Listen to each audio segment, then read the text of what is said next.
Ah, le monde du silence, les abysses insondables des océans et sa faune majestueuse. Cette symphonie maritime des profondeurs, un rêve de grand bleu. Mais voilà, de plus en plus, le monde du silence, c'est plutôt ça. Trafic maritime, paquebots de croisière, pêche, navires militaires, sous l'eau, on ne s'entend plus. Et mammifères marins, poissons et même coquillages lancent depuis 20 ans un unanime cri d'alerte, c'est assez. Un appel relayé par Jérôme Spitz de l'observatoire Pélagis, système d'observation pour la conservation des mammifères et oiseaux marins. Il est un des intervenants de la conférence organisée demain.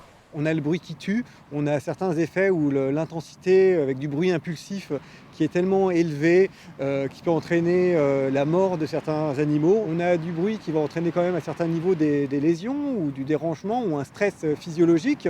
Puis on a aussi du bruit qui va déranger un petit peu parce que par exemple il va masquer les communications. Donc le bruit est vraiment un enjeu crucial et à différents niveaux dans le milieu marin. Cette conférence est organisée par François Frey, initiateur du projet Velox, un projet ambitieux de navire de recherche et d'innovation responsable. Ça veut dire réutiliser le vent, parce que le vent fait moins de bruit. Ça veut dire très électrique à bord, parce que quand c'est électrique, ça fait moins de bruit. Ça veut dire repenser la propulsion. On est sur des propulsions qui ne sont pas des hélices et qui vont faire beaucoup moins de bruit que les systèmes de base avec les hélices qui aujourd'hui produisent des bulles et les bulles font beaucoup de bruit. Et ce sera l'un des tout premiers bateaux au monde à avoir sa carte de bruit, sa carte de production de bruit. Tintamarre dans le monde du silence, c'est ce vendredi à 18 h dans l'auditorium du musée maritime de La Rochelle.